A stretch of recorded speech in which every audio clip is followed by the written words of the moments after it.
Muy buenos días, buenas tardes, buenas noches, estimados hermanos y hermanas de toda Latinoamérica, Via Yala. Vamos a continuar con la sesión número 3 de este curso de Enrique Dussel, dictado en 1995, Ética Comunitaria. Un poco recordando lo que fue la sesión 2 y varios elementos que al principio se pueden resaltar, muchos temas que podemos seguir conversando y conectando un poco con la sesión número 3, algo que llama la atención de manera fuerte que sigue nuestro maestro Enrique Dussel, discutiendo el tema de la injusticia social respecto del pobre latinoamericano, pero en gran medida la nombra como pecado. Habíamos visto que en la sesión uno también ya había comenzado con el problema de la ética comunitaria, especialmente en la comunidad del cristianismo primitivo, de Hechos de los Apóstoles, y de ahí pasaba a tener ciertas categorías para poder de alguna forma apuntalar el problema del pobre latinoamericano como una injusticia y ya más fuertemente llamado para Dussel pecado, ¿no? El pecado en la modernidad, en el capitalismo, entendiendo a los pobres como víctimas de un sistema, como sacrificios humanos y de modo sistémico. Y posteriormente ya va a pasar en la sesión número 3 respondiendo varias preguntas, aclarando varias cuestiones de estas fuertes afirmaciones y que me parece se va poniendo cada vez más complejo e interesante este curso dictado en 1995. Al respecto tenemos también nuestros invitados de hoy, gente que ha trabajado el pensamiento del profesor Dussel, son de Bolivia y han estado en cursos, en talleres con él y también son de alguna forma sus discípulos. Con nosotros está, ya lo conocen, el hermano Felipe Terán y también nos invita a nuestro hermano Jorge Oxa. Entonces, ¿qué te ha parecido lo más importante? Comencemos con el hermano Jorge Oxa, lo más importante de este audio número 3 de la sesión número 3, estimado Jorge, adelante. Bueno, buenas. Primero, gracias por el espacio, la iniciativa que ustedes han tenido y también ponderar el hecho de que después de 40 años estamos volviendo a encontrarnos con nuestro querido maestro Enrique Dussel. Eh, la importancia que él tiene es profunda para nosotros, para Latinoamérica y para el pensamiento que trata de entender dónde estamos, qué es lo que, qué es lo que somos, ¿no? Y justamente estas charlas alumbran cada vez que uno las escucha, pero también cuando las vuelve a escuchar, ¿no? Entonces, creo que el primer elemento que es importante destacar es el hecho de aprender a escuchar para poder entender lo que eh, ha sucedido en nuestra realidad, en nuestra historia, a partir de lo, como dice Enrique, un marco categorial que nos ayuda a identificar categorías para poder ver, para poder alumbrar y en ese sentido poder ir definiendo también estos elementos que estructuran nuestra realidad, nuestro sistema mundo, ¿no? Como bien tú decías, no es un sistema de dominación. Él articula de manera muy relevante, muy creativa, lo religioso, todo su conocimiento sobre la historia de la religión, con elementos que pueden potenciar esta nueva visión, ¿no? Este volver, eh, este poder alumbrarnos y por ende poder entender hacia dónde podríamos ir, ¿no? Yo creo que esos elementos son muy fuertes, muy determinantes de poder ubicar la condición histórica en la que tanto se ha ido desarrollando la estructura de dominación, ¿no? Pero a la vez, eh, también las formas de resistencia, las formas de lucha que nuestros pueblos, nuestra realidad, nuestro compromiso también ha ido generando, ¿no? Y en ese sentido, otra de las ideas relevantes para mí en esta lección que vamos a escuchar es el de la liberación. Pero la liberación no es individual, la liberación es comunitaria. ¿Cómo se arma, cómo se consolida, cómo se estructura este sentido de lo comunitario para él, ¿no? Que reúne también, como decíamos, nuestros elementos históricos. Y a mí me agradó mucho, les cuento un poquito, escuchar cómo él planteaba la urgencia de una transformación, ya en 1995, la urgencia de una transformación de la Constitución boliviana para que pueda tener la apertura de eh, rescatar, de involucrar eh, a los pueblos indígenas, ¿no? Y cómo es importante que las lenguas estén reconocidas constitucionalmente. Y él bien lo dice, ¿no? Aymara y Quechua, por ejemplo.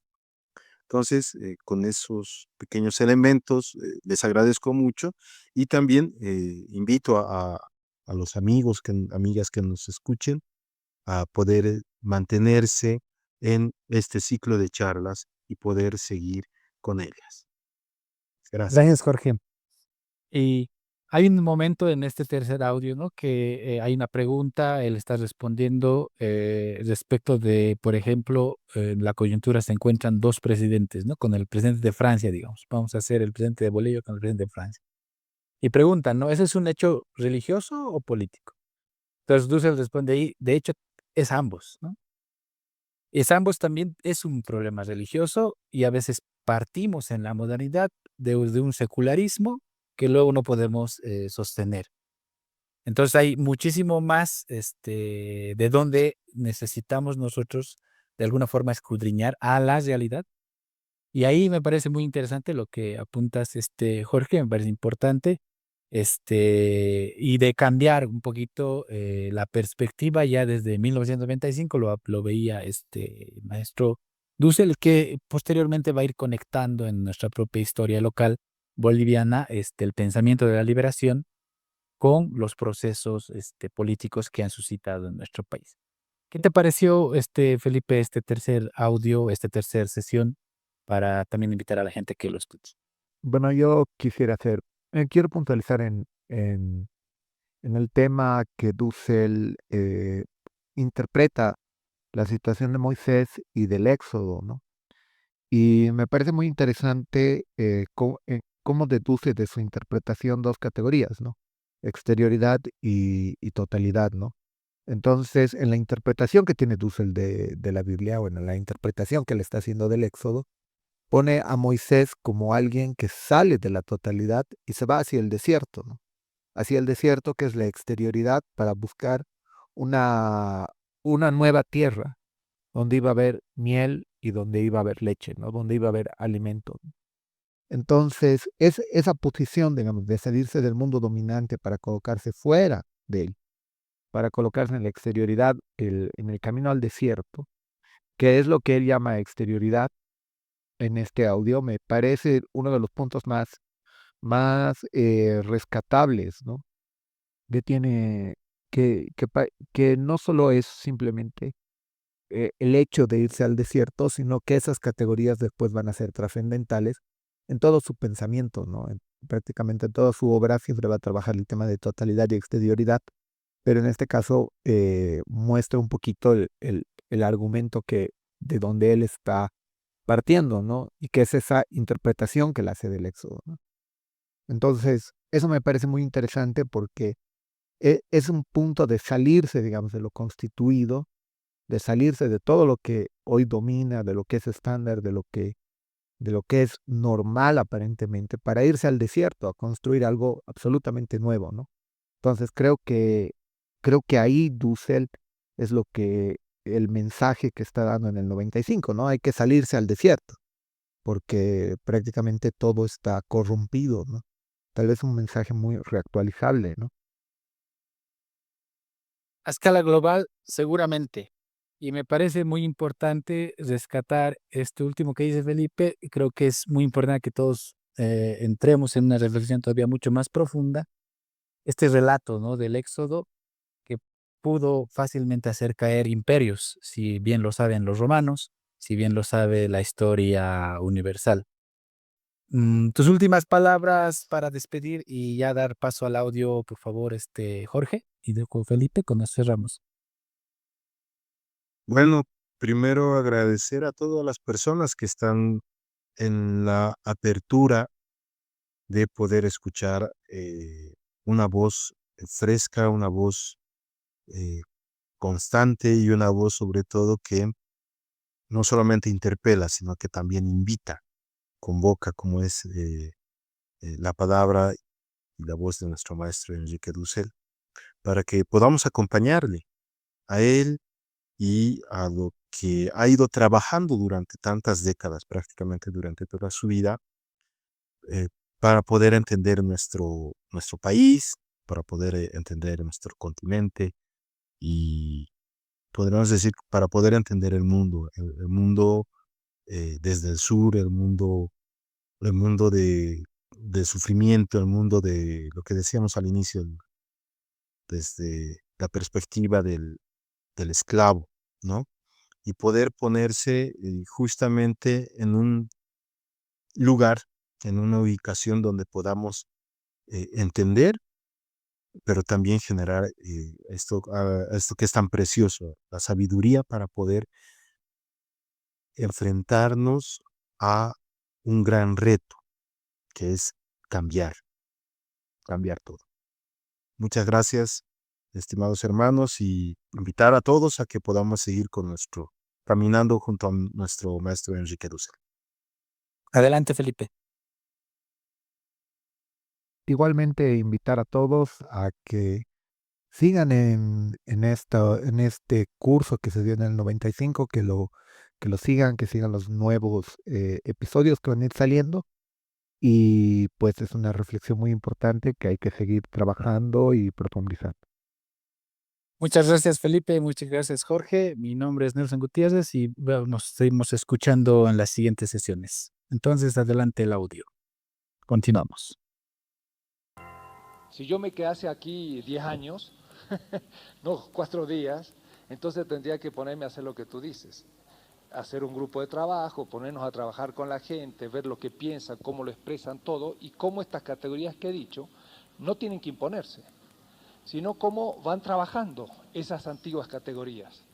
La tarea que hicieron los cristianos en el Imperio Romano durante 3 siglos, no 3 días, 3 siglos, fue tomar todo el mundo greco-romano y lo fueron lentamente transformando sin destruirlo. Ese es el tema. Entonces, lo que yo digo, no lo aceptes como tal, ni menos pienses imponerlo de inmediato.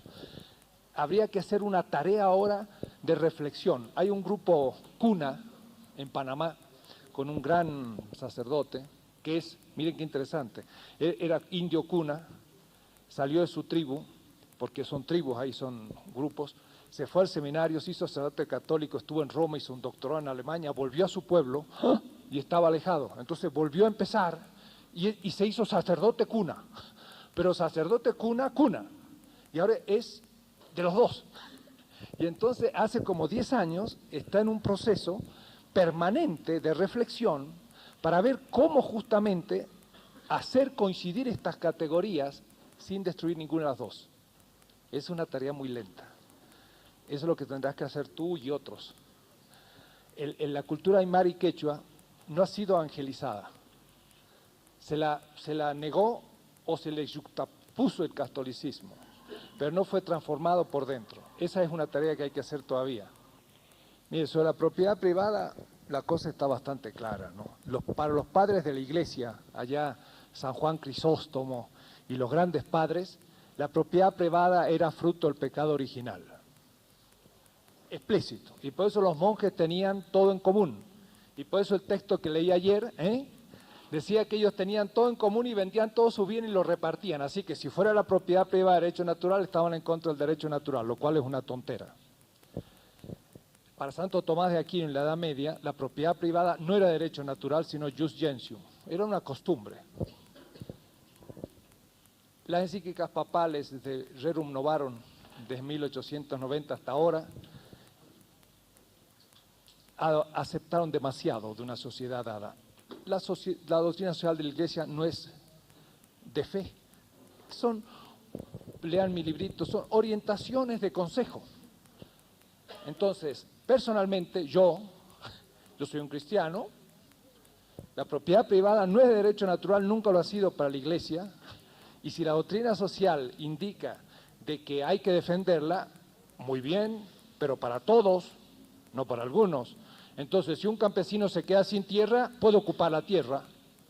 Mire, San Juan Crisóstomo decía, el segundo par que acumulo en el ropero es del descalzo. El segundo traje que tengo colgado es del desnudo. El segundo pan que yo tengo en mi cocina es del hambriento, por derecho natural. La segunda casa que tengo es del que no tiene casa. Eso es derecho natural. Entonces, propiedad privada, de acuerdo, todos. Y el que no tenga casa se ocupa una, ¿qué tal? ¿Estaría de acuerdo en la doctrina social? Diría, ay, no, porque se la quitó a otro. Un momentito, el otro tiene 10 casas y yo no tengo ninguna, me apropio de una de las 10. Dese cuenta que estas cosas hay que pensarlas más despacio, pero no es así tan simple como decir la propiedad positiva que se tenga es de derecho natural. Eso es contradictorio. Pues sí, si yo tengo 10 casas, tengo una de derecho natural, las otras 9 no las tengo de derecho natural, las he acumulado. Entonces, aún la doctrina social da para mucho y no hay que dejarla tan rápido así como que nos la interpreten. ¿Se entiende más o menos? En Brasil ahora hay un movimiento de los sin tierra. ¿Y quién lo dirigen? Los cristianos. Y el presidente Cardoso tiene que ahora charlar con los cristianos, discutir y dialogar porque se le están ocupando las tierras. ¿Pero por qué? Hay millones de campesinos sin tierra. Y el que no tiene tierra tiene derecho a tener una y la ocupa. Y entonces se arman muchos problemas, pero bueno, es la doctrina social. Perdón, referirme un poco a lo de que no me preguntamos, ¿cómo deberíamos entender la vida eterna? La vida eterna. La nuestra, por de pronto, así en la terminología clásica, sería eterna, no eterna, porque hemos sido creados, no somos desde siempre, ¿no? Un día tomamos conciencia que éramos. Hay cosas muy bellas y misteriosas. Por ejemplo, mi mano, la sustancia material que constituye mi mano tiene tanto como todo el universo, unos 18.000 millones de años. ¿No es verdad? La sustancia material de nuestro cuerpo es tan antigua como el universo, así que somos antiguos. La vida, lo vivo en mí que no ha muerto, porque un pelito se me cae y ya murió, una uña se me sale y ya murió, pero lo vivo en mí, no ha muerto, desde hace unos 4.000 millones de años. Yo fui una célula un día en mi madre, estaba viva, y se reprodujo todas esas células y soy yo. Y esa célula de mi madre era parte de ella y así, es decir, que lo que está vivo en mí no ha muerto desde el origen de la vida. Yo, en cambio, nací hace un grupito de años muy pequeño. Yo como persona que tiene conciencia. ¿Se entiende eso? O es decir, que somos un misterio muy grande. Ahora, nuestra vida, pues es también, de nuevo, otro misterio. No sabemos lo que es la vida todavía, nadie lo sabe, ni la ciencia ni nadie. Y sabemos mucho menos cómo funciona nuestro sistema cerebral. Y somos una verdadera maravilla que hemos recibido gratis y que no merecíamos para nada, porque ¿quién merecía ser? Nadie. No podíamos ser para merecerlo. Por lo tanto, todo lo que tenemos es gratis. ¿Y para qué lo hemos recibido? Pues para servir, para hacer justicia, dando lo que hemos recibido gratis a otros. Eso es un concepto azteca, náhuatl, se llama el macehual. Macehual es el que recibió la vida de los dioses y por eso debe dar la vida a los otros. Pero lo único que la recibió no como culpa, sino como gratuidad. Entonces la macehualidad, diría yo así azteca, no tiene el sentido de una culpa originaria que hay que hacerse perdonar, sino de una gratuidad que hay que seguir gratuitamente dando. Es una muy bella teología la que tienen los aztecas. Y hay que ver si los aymaras y el quechua no tienen algo parecido, porque es una teología de la vida completamente la de nuestras culturas originarias. Bueno, otra preguntita. Sigamos enseguida con otras. Yo quiero hacer un poco avanzar y el compañero, el hermano, yo estoy habituado a hablar en medios seculares, entre comillas, entonces en vez de decir hermano digo compañero, pero lo digo en la universidad y con todo el mundo, ¿no? Voy a decir, nadie es más que compañero, no voy a decir señor presidente, voy a decir compañero y terminado. Bueno, así que dijo muy bien las categorías de las que usted ha hablado. Efectivamente, lo que yo quiero hacer es que entiendan que hay categorías. Eso sería un término un poquito técnico, pero significa lo siguiente. Yo interpreto la realidad desde ciertas como linternas, como luces. Y entonces estas son categorías fundamentales. Y entonces hay que ver cómo, él planteó exactamente el tema que yo quiero. Hay que ver cómo estas categorías no destruyen, sino redefinen las categorías de nuestras culturas. Les voy a dar un ejemplo fuera de tema. Yo siempre dije, y hace poco lo pude vivir plenamente, cuando los españoles llegaron a América y pasaron el Ecuador hacia este sur, empezaron a darse cuenta que todo cambiaba y que las estaciones eran a la inversa. Y entonces en julio aquí era el invierno, mientras que en el norte era el verano. Y miren, un hecho, la Navidad, la fiesta de la Navidad es cristiana, ustedes saben que es puramente romana, es el Inti Raymi, exactamente el Inti Raymi, que aquí es exactamente el 21 de junio. El 21 de junio, ¿qué es? Es el día más corto del hemisferio sur. ¿Cuál es el día más corto del hemisferio norte? El 21 de diciembre. Como se equivocaron, le pusieron el 24. Ese día, el sol empieza a crecer. Entonces, en todas las culturas, el día más corto del año era el nacimiento del sol, porque desde ese día el sol empezaba a crecer y el día iba a ser más largo. Y por eso que había grandes fiestas en la Mesopotamia y en Europa y en el norte del África y en el Mediterráneo, el nacimiento del sol. Esa fiesta no es hebrea, no es cristiana, nace en el segundo siglo. Y los cristianos, tomando la cultura griega, sin destruirla, metiéndose adentro, la consagran, dicen Jesús es el sol de justicia, y entonces tomemos la fiesta pagana del nacimiento del sol y se hizo la Navidad. Es el Inti Raymi, 21 de junio tiene que festejarse la Navidad aquí, y se va a hacer algún día, y hay que hacerlo cuando ustedes quieran o empiecen a presionar, porque el sol el 21 de junio empieza a crecer. ¿Y cuándo es la primavera? En septiembre. Bueno, ¿cuándo es la primavera del hemisferio norte? Por marzo. Y entonces en el hemisferio norte es el festejo de la Pascua. Y bueno, aquí estamos en septiembre y todas las hojas caen y es el otoño y todo está muriendo. A ver, ¿es verdad? Sí, es así. Y entonces yo me acuerdo cuando era chico, la Semana Santa, pues era muy triste, porque toda la naturaleza estaba muriendo. ¿Y cómo festejar la vida? Entonces, vean ustedes, esta tarea de evangelización de una cultura permite tomar esas grandes categorías, por ejemplo, litúrgicas de una cultura, y hacerla cristiana. Pero hacerla cristiana supone historificarlas, meterlas dentro de un proceso en de que algo de lo trágico, del eterno retorno de nuestras culturas tradicionales, comienzan a ser referidas a un hecho histórico como la encarnación y lanzadas hacia un proceso de liberación de las estructuras de dominación, que eso sí, ya nuestra cultura aymara y quechua ya no tiene. Es decir, tiene una visión bellísima de la naturaleza, del imperio inca, de toda la organización política y todo, pero una visión como que si eso fuera para siempre, eternamente, y que no pueda ser cambiado. Un problema, porque entonces el Inca sigue siendo Inca, y los grandes jefes siguen siendo grandes jefes, y el pueblo campesino sigue siendo siempre campesino, y la dominación es eterna. Más, no hay concepción de la dominación. Entonces el cristiano viene a meterse dentro y sin destruir nada empieza a decir, un momentito, aquí hay dominación, esto no marcha, hay que cambiarlo. Y que la mujer sea dominada tampoco marcha y hay que cambiarlo.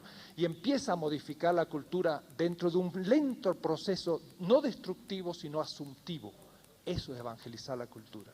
Y después de un siglo o dos, el pueblo aymara y quechua se siente plenamente aymara y plenamente quechua y sin embargo ya es cristiano, porque ha hecho un enorme paso hacia adelante. Pero eso no se hace por destrucción externa, sino por fermentación interna. Así fue el proceso único de evangelización del Imperio Romano. Y el catolicismo y el cristianismo no ha hecho un segundo proceso de evangelización hasta hoy. Lo ha hecho más. Se identificó con el mundo romano y lo impuso a las otras culturas. Y al que no le pudo imponer, no hizo nada. Trágico. Estamos todavía en el siglo XXI para empezar procesos de evangelización en grandes culturas como la China, la India, la musulmana, que nunca hicimos nada en ellas porque eran suficientemente fuertes para decirnos muchas gracias y no pudimos hacer nada. Que sí que por delante está el 85% de la humanidad, pues los cristianos son muy pocos en el mundo, no va a creer que somos mayoría. Cuando vemos los 1.200 millones de chinos y los 900 millones de hindúes en la India, pues muchas veces más que los cristianos. Así que no creamos que somos la gran religión del mundo, más bien pensemos que somos una humilde religión servidora de los pobres. Y ahí sí el cristianismo es fuerte, porque ninguna otra religión tiene tan claro este punto. Pero no los quieren hacer olvidar. Y los poderes nos quieren hacer olvidar, y no externos, sino internos de la Iglesia nos quieren hacer olvidar estas cuestiones. Entonces ahora sí empiezo el tema de hoy. Ayer hablé un poco, primero el reino de Dios, que es como la utopía, es como el marco teórico, es como la categoría de las categorías, para hablar con el compañero, desde donde yo voy a poder sacar todo. Y justamente el mal es la negación de ese reino de Dios. Y para decirlo muy pronto, voy a sintetizarlo como en un círculo. Babilonia. Ahora vean, esto por ejemplo, podría muy bien después ser situado como categoría interpretativa del mundo aymara y quechua.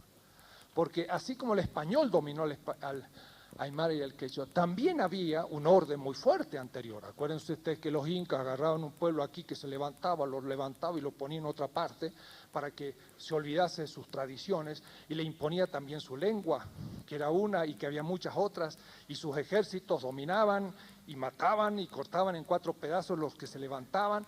Había también dominación interna, era un reino de este mundo, también el Inca, como lo era España y como lo es Estados Unidos hoy. O es decir, que en el fondo el que organiza los sistemas históricos. Bueno, en este círculo yo quiero representar un poco lo que sería la carne, o mejor Babilonia, como un sistema donde hay dominadores y dominados, y donde el dominador es el pecador, dijimos, que constituye al otro como instrumento, y entonces las categorías bíblicas serían: este es el reino de este mundo, y la relación sería de pecado. Quiero ahora mostrar cómo desde el corazón de ese reino de este mundo, de todo sistema de dominación posible, que son todas las instituciones, porque toda institución siempre es buena cuando organiza algo, por ejemplo una escuela. Entonces hay niños que no estudian, entonces se organiza una escuela para niños pobres. Y entonces en ese momento eso es profético y realmente los niños comienzan a ser educados. Pero después con el tiempo surge una gran institución escolar. Y claro, como tiene que vivir, tiene que cobrar. Y entonces de pronto ya no son los niños pobres los que vienen, sino los niños que pueden cobrar. Yo no estoy hablando de Don Bosco. Yo estaba en Torino, me acuerdo mucho cómo Don Bosco recibía a los chicos pobres que venían allí. Pero claro, después, como digo, hay que cobrar. Entonces ya la institución empieza a hacer un poquito de dominación, o un poquito mucho, porque los pobres ya no pueden entrar. Y entonces en ese momento es que, sin darse cuenta, la institución que fue tan buena empieza a transformarse lentamente en una pequeña Babilonia. Y entonces ahí empieza recién el problema del bien. El reino de Dios, yo no hablé del bien, hablé que era la perfección, que era lo que intentábamos. Su negación es el mal, pero ahora vamos a hablar del bien. Y quiero usar este texto.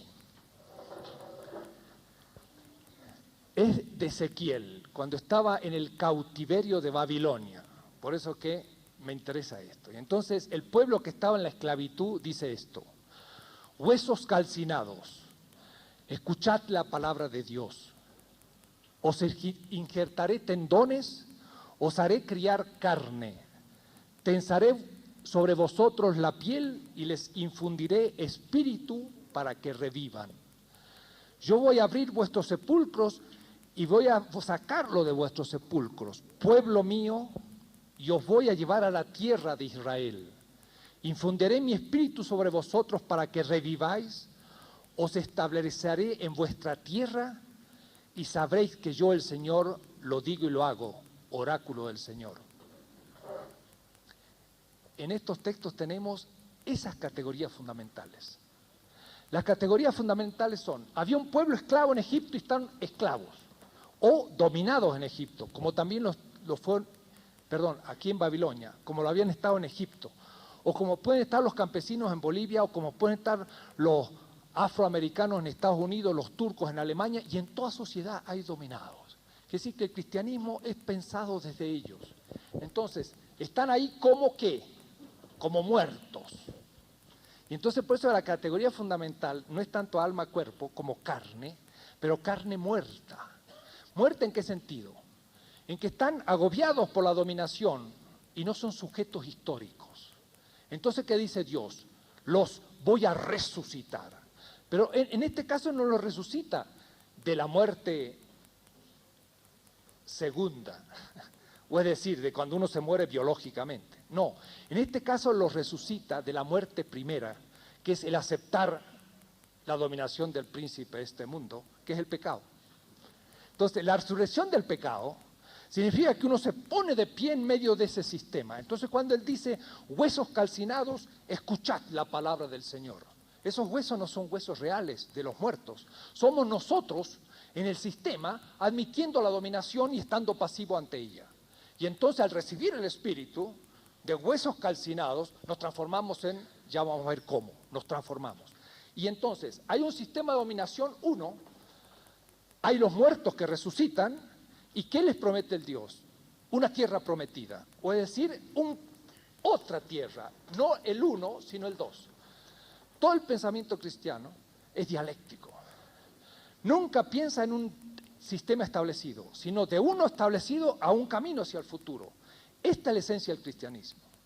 Y eso sí que ni los griegos ni los romanos, ahora ustedes me van a decir, ni los aymaras ni los quechuas han tenido. ¿Por qué? Porque se ha pensado siempre la cosmología maravillosa de un mundo con la Pachamama y con un orden eterno de virtudes y de todo, pero que viene desde siempre y va para siempre. Y no se puede cambiar. Es la necesidad.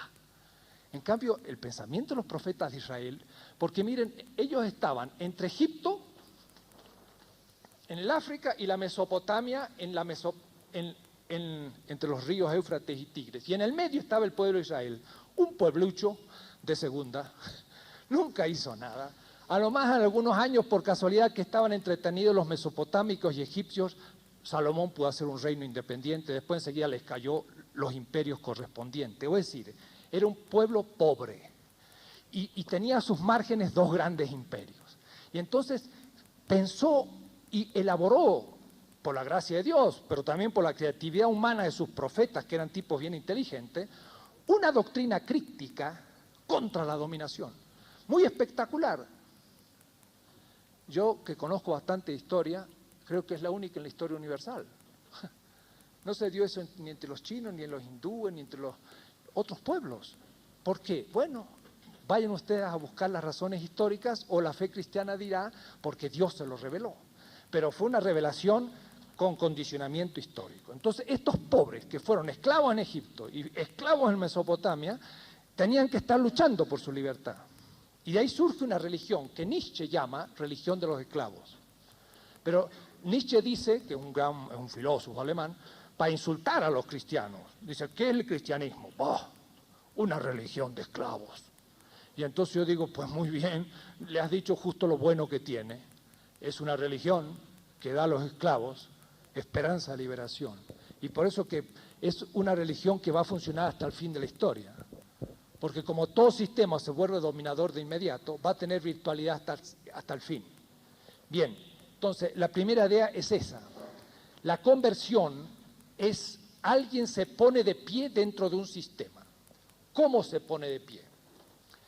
En mi ética de liberación, o ética comunitaria, yo lo tomaba primero que todo por un texto bíblico muy bonito, en que Moisés escucha la voz del esclavo. Moisés era el hijo del faraón, que es decir, que era el hombre del sistema, era un dominador. Y una vez caminando por allí, viene alguien y le dice, Moisés, Moisés, y descubre que es un esclavo, y ve que un mayordomo le está pegando, y entonces él se abalanza contra el mayordomo y lo mata. Yo siempre digo, este Moisés no era tan no violento, porque lo mató. Y lo sepultó en las arenas para que nadie lo viera. Y se enteró todo el mundo lo que había hecho. ¿Y qué le pasó a Moisés? Se tuvo que ir al desierto, que es la exterioridad. Esa es otra categoría. Una es la categoría de totalidad, que es el sistema. O es decir, si ustedes dicen Babilonia, dicen lo mismo con una metáfora. Si ustedes dicen totalidad, dicen lo mismo, pero con una categoría abstracta. El desierto es donde tuvo que irse, fuera del sistema, se quedó desclasificado. El faraón lo repudió. Quiere decir que se quedó, traicionó a su clase, a su clan, a su pueblo dominador, se tuvo que ir fuera. Ese irse fuera es fundamental, es lo que le pasó a Jesús. Se fue fuera 40 días al desierto a rogar y de ahí empezó a volver de nuevo y enfrentó al sistema. Entonces, estas categorías sí que no se encuentran fácilmente en ninguna otra cultura y son parte de la revelación cristiana. Entonces, él se fue fuera porque escuchó la voz del pobre, pero hay algo anterior que yo en ese tiempo no había descubierto, para algo pasa el tiempo. El origen no fue la voz del pobre que le dijo a Moisés, ayúdame. El origen fue en la propia corporalidad del sufriente, el dolor, como protesta de la injusticia. O es decir, el origen de toda conversión se da en el que no puede reproducir su vida en su propio dolor. En el grito del sufriente comienza la crítica y comienza la profecía. ¿Por qué? Porque no puede vivir. Y como la vida es el principio originario, dice Dios, soy un Dios de vida. Y Jesús dice, yo soy el camino, la verdad y la vida. Entonces, el no poder reproducir la vida es el dolor. Y este dolor le hace entrar al esclavo en conciencia de que este sistema es injusto. Y por eso es que le dice a Moisés, ayúdame. Porque si hubiese dicho, este sistema es justo y yo soy esclavo para siempre, ¿por qué le voy a decir a Moisés que me ayude? Le hubiese dicho, buenos días, señor Moisés, y nada más. ¿Por qué? Porque el sistema es justo y yo soy esclavo para siempre. Pero si yo digo, el sistema es injusto, yo no quiero ser esclavo, entonces le digo al que pasa, ayúdame. Quiere decir que ya en la conciencia del esclavo ya estuvo la libertad. Es decir, en la conciencia del esclavo había la tierra prometida, una tierra donde no había esclavos. Quiere decir que el esclavo se había convertido antes que Moisés. El esclavo ya había empezado un proceso de su liberación, porque estaba pidiendo colaboración con la autoridad que era Moisés. Quiere decir que aquí hay un temita que yo nunca había descubierto antes y que voy a exponer en mi ética que estoy escribiendo, es que desde el dolor del sufriente es que este mismo se convierte y su propio dolor, vamos a ver después, es el fruto del pecado. Y entonces la protesta contra el pecado es la protesta contra el propio dolor. La conversión, ¿qué significa? Convertirse, cambiar de rumbo, pero sobre todo cambiar funcionalmente nuestro lugar en el sistema. Como el pecado no es individual, sino funcional, la conversión es resituarme de otra manera en la sociedad. Por eso que Moisés, que era el hijo del faraón, cuando se convierte y quiere escuchar al esclavo, se transforma en un pastor del desierto. Y después en un profeta que volverá a interpelar al propio faraón en nombre de un pueblo. Ha cambiado su función social, ha cambiado su función en el sistema, porque si seguía cumpliendo la anterior, significa que seguía cumpliendo la exigencia del pecado. Y entonces, claro, el que se convierte, de pronto sus amigos se transforman a veces en sus enemigos. Y los antiguos enemigos, extrañamente, se comienzan a transformar en sus amigos y cambia su función social. Entonces, la conversión es el punto de partida y fue entonces desde la palabra del pobre que le dijo, en el fondo, lo que dice Jesús: tuve hambre y me diste de comer. Uno escucha el grito del que tiene hambre y le dice, bueno, pero este es un vago, no trabaja, así que sigue caminando. Quedó en el sistema. Pero cuando dijo, realmente su hambre es fruto de una injusticia y yo soy responsable de su hambre, entonces uno ya es impactado, y si uno quiere ayudarlo realmente de manera sistemática, no dando una limosna, entonces uno tiene que cambiar su vida. Ese cambio de vida es la conversión. La conversión no es individual. De nuevo, la conversión siempre es comunitaria. Es la alianza. Es el término de la alianza. Dios hizo una alianza. Hace una alianza con Moisés. Hace una alianza con Abraham. Miren, por ejemplo, qué bonitos los textos. Le dice Dios a Abraham. Abraham vivía no en Egipto como Moisés, sino en la Mesopotamia. Miren qué interesante, vivía en el Ur de los Caldeos. ¿Usted sabe que queda Ur de los Caldeos? Queda justo cerca de Kuwait, donde han metido más bombas que en la historia humana. En la tierra de Abraham es que los aliados europeos norteamericanos han metido bombas en Basora, en Bagdad, y exactamente en la tierra han destruido el desierto y las últimas ruinas que quedaban de aquellos pueblos. Bien, estaba Abraham en la Mesopotamia, como en Egipto Moisés, ¿y qué le dice Dios? Sal de tu tierra nativa y de la casa de tus padres a la tierra que te mostraré. Esas son las dos categorías fundamentales. Hay que salir de la casa. ¿Qué es la casa? Lo que he hecho hasta ese momento. Mis hábitos, mis funciones sociales, lo que yo soy, hay que salir. ¿Y a dónde? A una nueva casa, o es decir, a un nuevo lugar, a una nueva función social. A Moisés le dijo, sal de tu casa de hijo de Egipto. ¿Y a dónde? Al desierto. ¡Oh! Y el hijo del faraón, que tenía palacio y estaba muy bien acomodado, perfumes, baños y sirvientes, se encontró en el desierto solo. Y todavía se acuerdan ustedes, se casa con una hija de Yetro y ahí está con sus animales y se transformó en un pobre miserable por haber sido solidario con un esclavo. O es decir que sal de tu tierra a una tierra que te mostraré, y se fue al desierto. Moisés vuelve a hacérsele presente una zarza que arde pero no se consume. En realidad la zarza que arde y no se consume es el esclavo que lo llamó en Egipto. Es lo mismo, es otro relato de lo mismo. Porque la zarza que no se consume es algo que no tiene sentido. Y un esclavo que pida ser libre es algo que no tiene sentido, es una zarza ardiendo. De tal manera que en el Éxodo hay dos relatos de la conversión de Moisés que son los mismos de otra manera. Una, el histórico en Egipto, y otro, el simbólico en el desierto. Lo cierto entonces es que el convertido en el desierto, de nuevo, ¿qué le dice Dios? Dios le dice en el desierto lo mismo que le había dicho el esclavo. Miren que le dice, he escuchado el grito de mi pueblo que está esclavizado en Egipto. Ve y libéralos. Y aquel pastor dice, ya me sacaste de hijo del faraón y me pusiste muy tranquilo aquí y ahora quieres que vuelva para allá.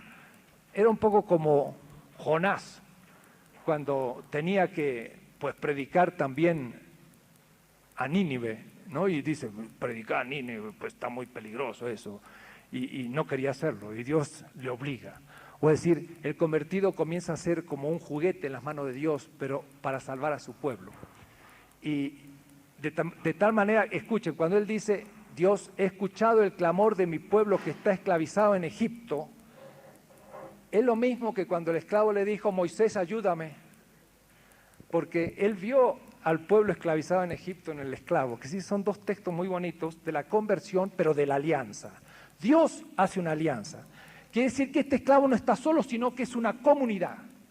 Y si no hay comunidad, alianza, la conversión no se puede realizar. Tenemos que ser un grupo. Por eso, de nuevo, es una ética comunitaria. Es la comunidad de base, de nuevo, el principio.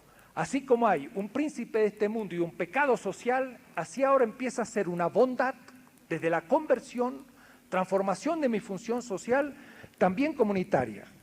Y entonces, ¿qué va a ser la praxis de bondad? Yo dije, el cara a cara, persona 1 y persona 2, esta relación era la plenitud. La interrupción de eso y la puesta de la persona como instrumento al servicio del otro, eso es el pecado. ¿Qué es la bondad? ¿Qué es el acto bueno? Pues la inversión de la inversión, la negación de la negación.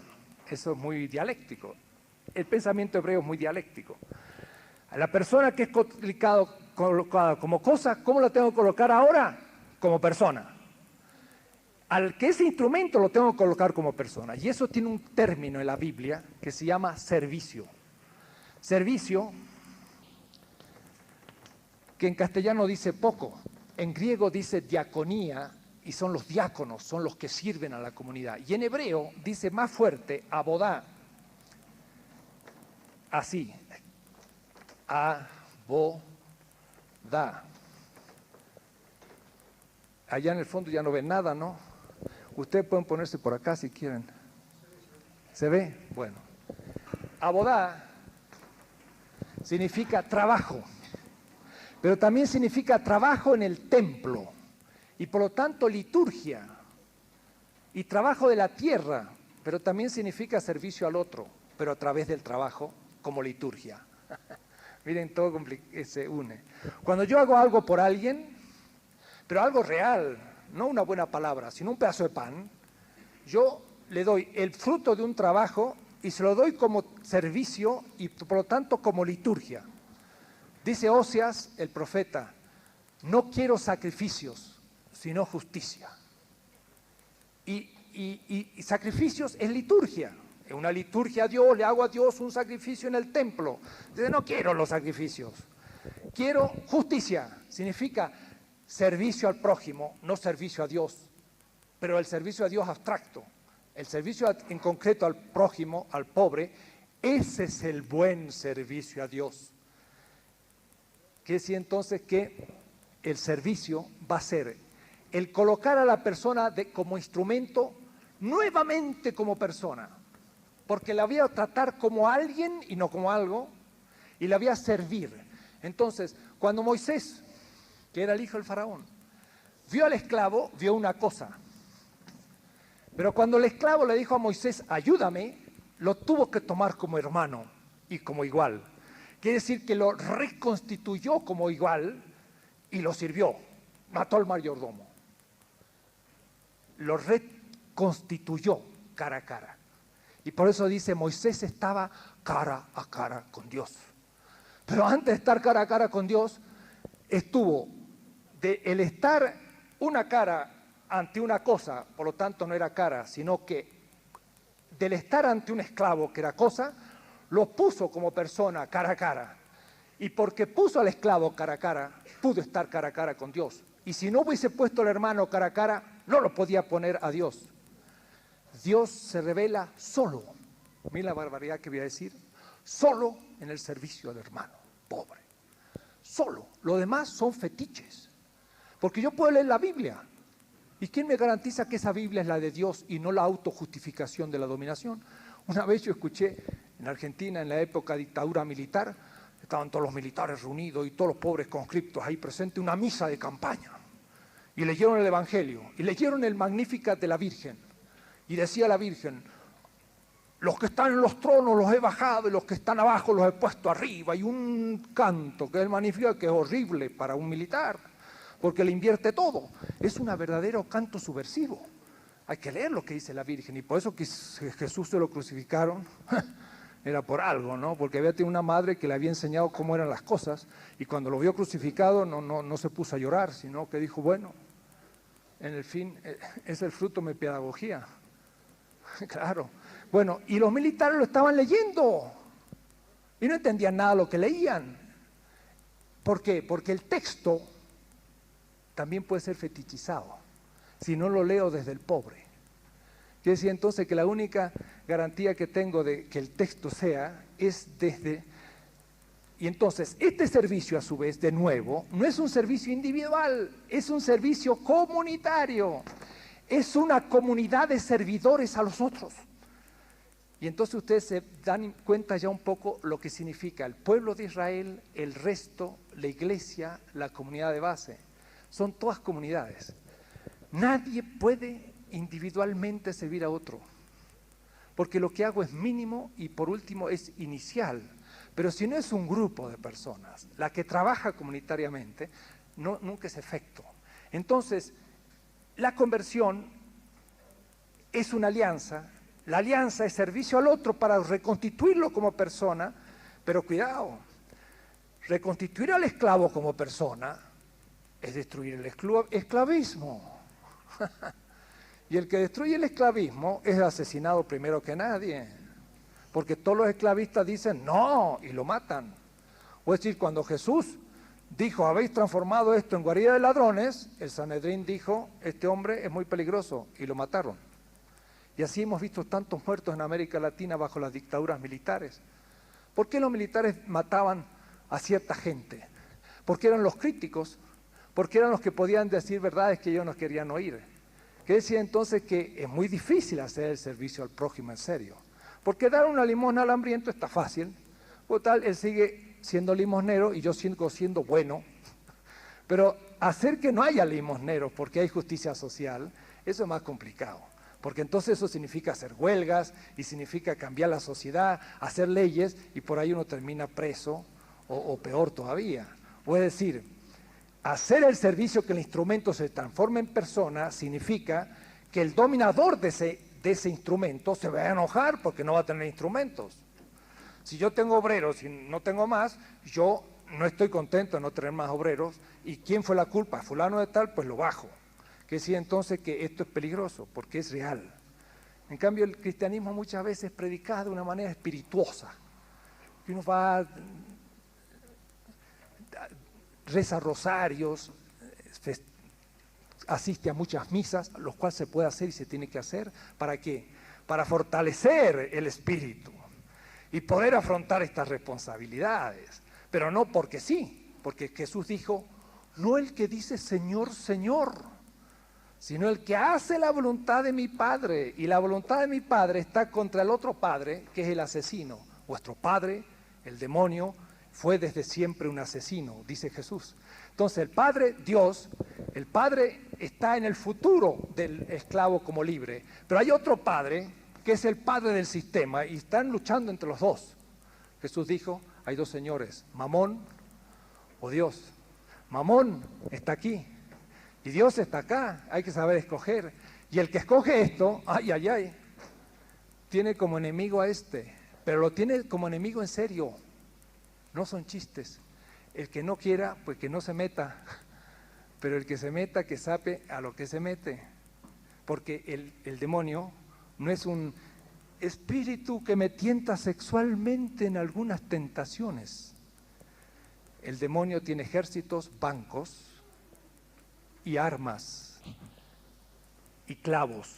Yo siempre digo, cuando voy a Estados Unidos, Jesús está crucificado y está crucificado por unos clavos.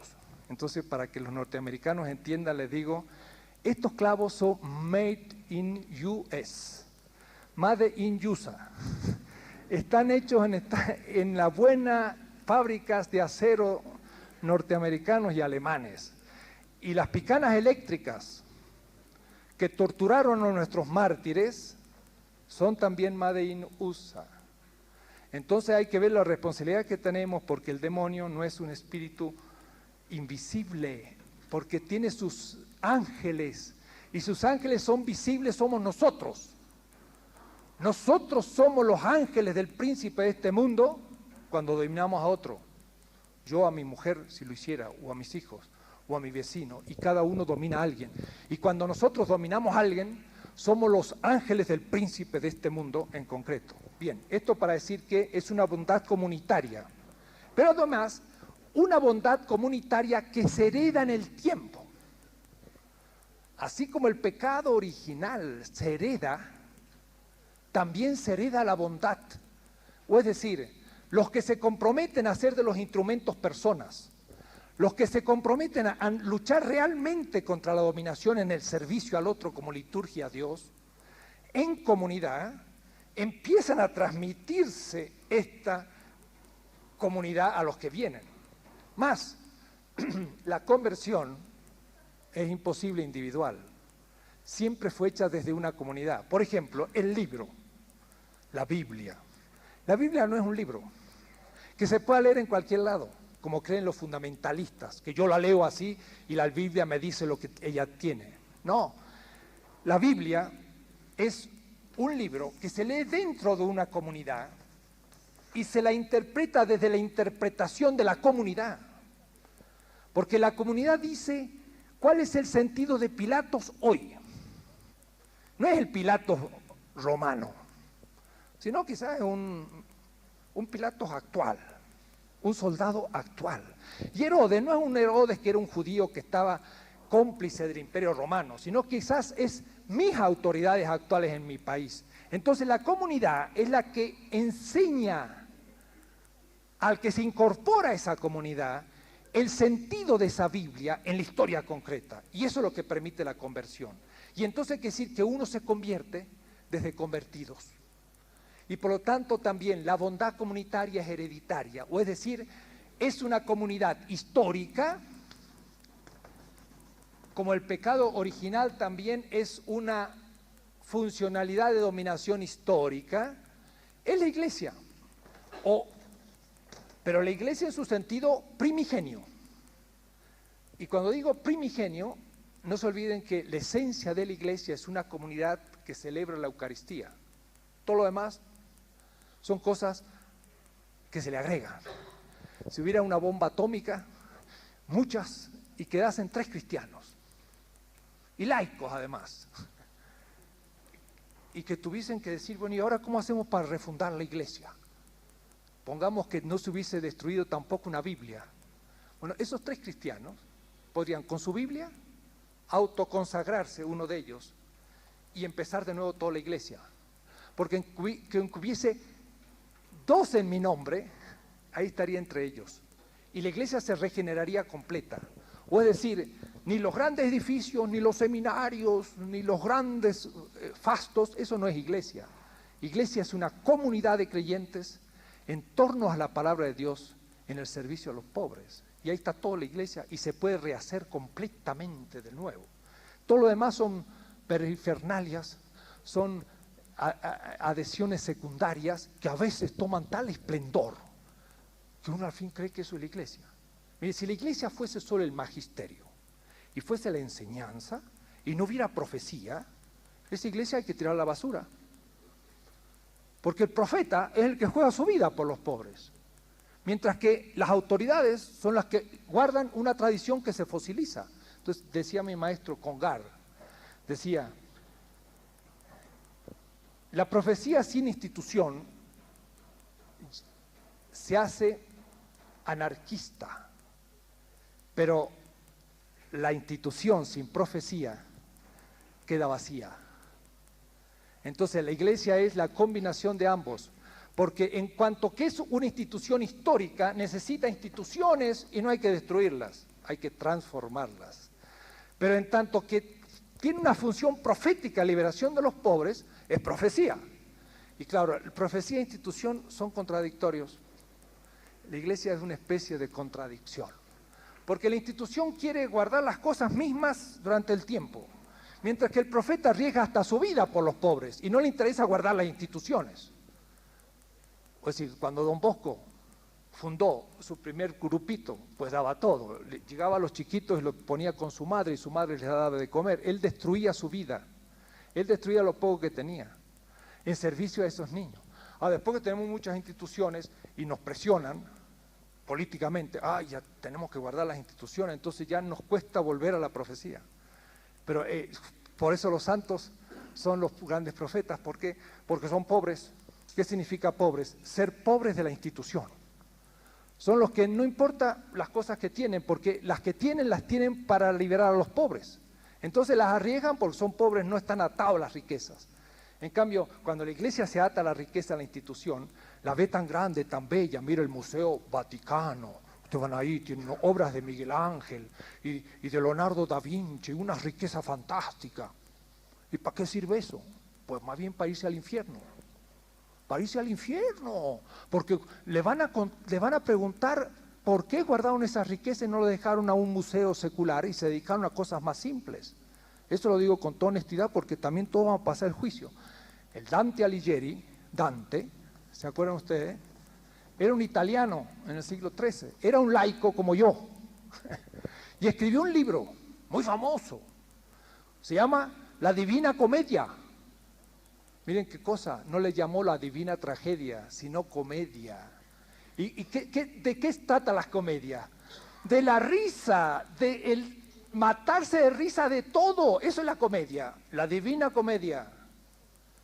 El Dante puso a papas en el infierno y a pobres porteros en el cielo junto a Dios. Era la divina comedia. Así que yo también la hago. La institución está hecha para la profecía. Quizás estamos en un momento muy difícil, pero no por suerte en Bolivia, así que no tengo que hablarles a ustedes de esto. Pero fuera de Bolivia, en Brasil, en Argentina, en México y en Bélgica y en muchos países, la iglesia sufre una tremenda presión de una institución que ha dejado de ser profética.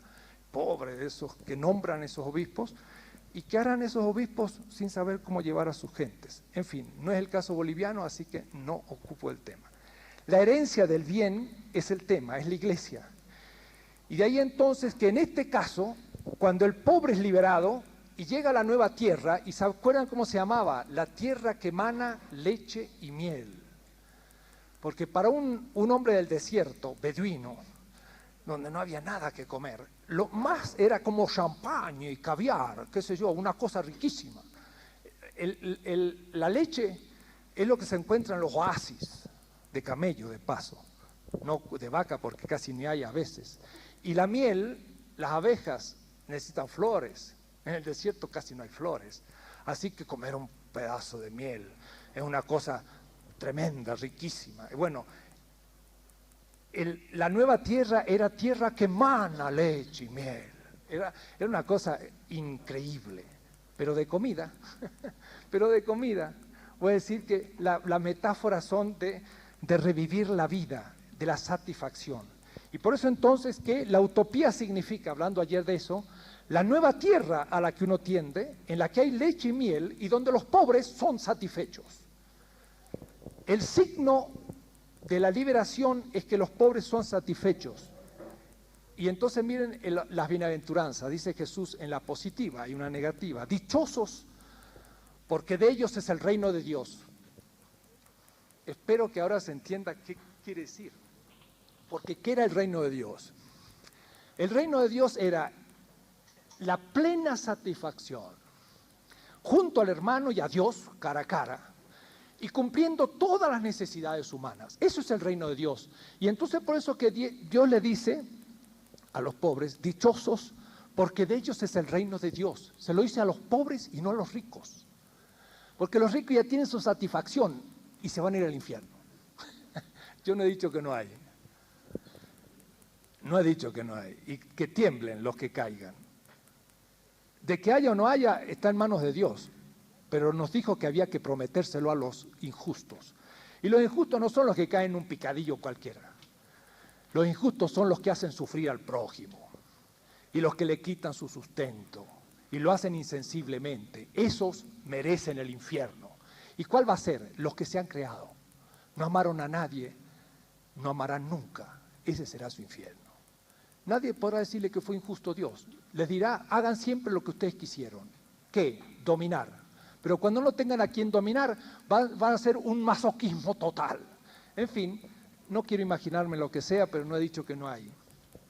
El reino, una vez más, dice Jesús, dichosos porque recibirán consuelo. Dichosos porque heredarán la tierra. Dichosos porque serán satisfechos. Dichosos porque recibirán ayuda, y después dicen, estarán cara a cara con Dios, serán hijos suyos. Esto todo está en Mateo 5, 4, 9. O es decir, que Dios promete a esos pobres en el reino, pero también en el próximo tierra prometida, la satisfacción. Y por eso entonces que esto va a ser el cumplimiento de los anhelos de un pueblo y aquello a lo que tiende como categoría fundamental. Hay algunos otros colegas teólogos que, como se los sigue persiguiendo, más bien echan violín en, ¿cómo se llama?, en funda y se van, ¿no? Pero yo no, yo ya no sé tocar otra música, así que sigo tocando mi violín, pero con más fuerza todavía. Yo creo que estas cosas son necesarias ser escuchadas para el futuro y no es necesario ocultarlas. Bueno, el pensamiento del Antiguo y Nuevo Testamento es todo comunitario. Ya he insistido demasiado, vuelvo a él.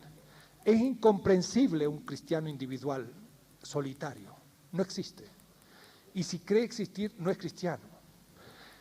Por eso entonces que el principio Babilonia, que le llamo así, es lo contrario al principio Jerusalén ahora. Es decir, para el Nuevo Testamento, para el Antiguo también, pero no tanto, para el Nuevo, Babilonia es la ciudad del mal.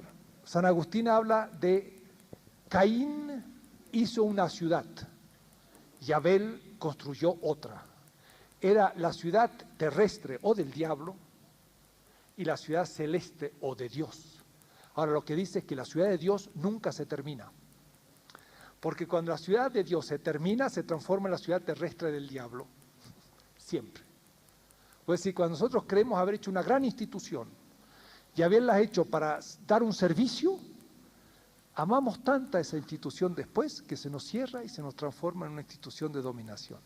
Había una película hace muchos años que se llamaba algo así como El puente sobre el río Kwai. Me tocó ir a Tailandia y estar en el río Kwai y ver el resto del puente. Dice que había unos soldados ingleses que los japoneses tomaron prisioneros. Entonces el capitán de estos soldados, para que estuviesen en forma, le hace construir un puente. Y entonces los soldados, en vez de arruinarse, destruirse, quedar todo mal, están muy activos y están construyendo su puente. Y aunque son prisioneros, están en creatividad humana y entonces están de pie y hacen su puente. Pero al terminar de hacer el puente, le viene una consigna al ejército inglés que le dice, mire, por ahí van a pasar los japoneses, hay que tirar el puente abajo. Y ellos lo habían hecho con tanto gusto y con tanto agrado que llamaban el puente y ya no querían tirarlo. Es decir, que el puente se había transformado en contra de ellos, pero ya lo amaban tanto que no lo querían y al fin se lo vuelan al puente, ¿no? Eso es lo que nos pasa en la vida a veces. Luchamos tanto por una institución que cuando hay que tirarla abajo para ir a otra, ya la sostenemos. Y en ese momento, la ciudad de Abel se transforma en la ciudad de Caín. Entonces, en la Edad Media, los cristianos leían a San Agustín, decían la ciudad de Dios. ¿Cuál es? La cristiandad medieval. Y la cristiandad medieval era exactamente la ciudad de este mundo, la ciudad del diablo. Porque la ciudad medieval, el reino medieval, era con un emperador, con los señores feudales, esclavizando a los pobres, no esclavizando, dominando a los siervos. Se había hecho un gran sistema de dominación. No era la ciudad de Dios, era otra ciudad del diablo. Pero ellos decían que era la ciudad de Dios. Entonces, vean ustedes cómo es muy dialéctico esto. Entonces, cuando ya creemos que hemos logrado hacer las cosas, es justo el momento de empezar a desarmarlas para hacer otras mejores. Y nunca paramos y así nos iremos. Por eso entonces que el ideal es esto, dice el Apocalipsis. Vi entonces un cielo nuevo y una tierra nueva. Miren, la dialéctica cristiana es siempre tierra antigua, la tierra antigua y la tierra nueva prometida. El cielo antiguo y el cielo nuevo. Y nosotros estamos siempre en el camino. Y cuando creemos que hemos llegado, ¡pum!, estamos ahí. No se puede uno dormir sobre los laureles, y el que se duerme no sobre laureles, sino sobre su propia derrota. Entonces, el cristiano es alguien que está en acción, pero en acción de servicio, simple, humilde, sabiendo vivir en eso, feliz también, porque no puede haber, como decía alguien, un santo triste es un triste santo. Hay que ser alegres y hay que saber vivir lo poco que uno tiene. Vi entonces un cielo nuevo y una nueva tierra, porque el primer cielo y la primera tierra habían desaparecido y el mar ya no existía. Es decir, vean ustedes cómo siempre es en Egipto y la tierra prometida, y ahora la tierra antigua que era el Imperio Romano y otra tierra nueva que había para adelante. Y vi bajar del cielo de junto a Dios la ciudad santa, la nueva Jerusalén, ataviada como una novia que se adorna para un esposo. Y oí una voz potente que decía desde el trono: esta es la morada de Dios con los hombres. Él habitará con ellos y ellos serán su pueblo. Es el reino de Dios. Él habitará con ellos y ellos serán su pueblo. Ven que es un cara a cara comunitario, social, con Dios, como miembro. Esa es la utopía. Dios en persona estará con ellos y será su Dios. Y no habrá muerte, ni luto, ni llanto, ni dolor, pues lo de antes ha pasado. Entonces, esta es como la revelación del reino de Dios, lo que yo llamaría el principio Babilonia. Jerusalén ahora. Pero miren qué interesante, Jerusalén es la utopía. Pero cuando se instala, ¿qué dice Jesús? Oh Jerusalén, Jerusalén, que has matado a los profetas. ¿Ven? O así no se puede dormir sobre los laureles, tiene que relanzarse Jerusalén. Esta es la dialéctica. Y para repasar lo que he dicho, el sistema dado, que le llamé ya también la carne, en sentido negativo, la carne es la corporalidad humana unitaria, pero también es un sistema con su pecado. ¿Cuál es el pecado de la carne? Nada que ver con la sexualidad de nuevo. El pecado de la carne es la idolatría. Es cuando el sistema se cierra y no se abre al futuro. Ese es el pecado de la carne. Y entonces el sistema es lo que yo he llamado totalidad. Y este sistema, como mostraba ayer, tiene su ley. Claro, en el pueblo de Israel la ley era la Biblia, es la de Moisés. Ahora, ¿qué es lo que dijo Jesús? Os ha sido dicho tal cosa, pero yo os digo tal cosa. O es decir, que Jesús dice, toda la ley tiene que ser cumplida, pero en cierta manera tiene que ser completamente superada. Ahora, esa ley, que era la de Israel, es también la ley de cualquier institución histórica. Es también la ley de Bolivia. Por ejemplo, la Constitución. En la Constitución de nuestros países latinoamericanos, ¿dónde está el derecho territorial de los indígenas? ¿Dónde está el derecho a que los indígenas juzguen, al nivel por lo menos municipal, con su justicia? Que su lengua sea lengua oficial, del juzgado, de la escuela y de todo. ¿Dónde está eso? No está en la Constitución, hay que cambiar la Constitución, esa Constitución es mala, aunque sea la Constitución. O es decir, la ley se transforma en una ley de injusticia, coerción ilegítima, cuando justamente justifica la opresión del oprimido. Cuando justifica la opresión del oprimido. Entonces, el etos, así lo voy a escribir, etos, del griego, etos, que es morada, que significa lo habitual. Las costumbres de un pueblo no son siempre las últimas, ¿qué diría yo?, referencias de nuestros actos.